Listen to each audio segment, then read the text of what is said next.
On the Singer Heavy Duty 4423, you need to change the needle from time to time. If you ever get any threads that start to loop on your fabric, or maybe you're just sewing and the thread breaks, change your needle. So I want to show you a couple things about changing your needle. So first off, I'm going to just unthread it, and then finding the accessory that comes with the machine.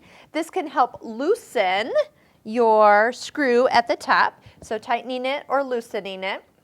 And when it's loose, it'll just drop down. So kind of catch it before it drops all the way into your machine. You will find that needles have a flat side on the back. So when you put it in, flat side needs to be touching your finger back here. And that also means there's a groove running down the front of the needle. Take a look at that, it's pretty cool. The thread actually needs to fit in that groove when you are sewing. So if you have a really thick thread and really skinny needle, you're actually going to have other issues with the stitching. It won't look so good. So that needle needs to match the thread size you actually put on. So for changing the needle, what I like to do is make sure you have a presser foot on. So if you're in the middle of changing feet, put the foot on. Then lower the needle tip into the foot.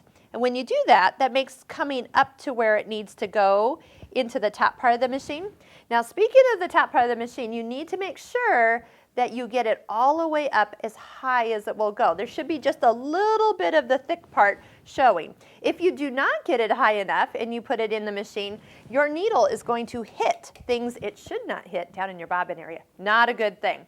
And I'm going to show you before we're done how you can test to make sure your needle's at the highest position. So hold that up, tighten the screw. Now I usually recommend in my classes that you tighten that screw with your fingers, and you can usually get a nice tight turn. If you have a little trouble with grip strength, you can take your screwdriver gently for just another little tiny turn. Not a lot, because you don't want to strip out that screw or anything. Then I said you can test if you have that needle to the highest position is to use your needle threader. If your needle threader, when it comes down, does not line up with the hole, meaning the hole is lower than where the needle threader will come in, that means the needle is not high enough. So loosen, lift the needle all the way up, then test. Needle threader works, you are ready to go. Changing needles for each project, for each fabric makes a difference. When you clean the machine, definitely put a new needle in. And anytime you have a thread break, some little hiccups, that is truly your machine telling you to take this needle out and put a new one in.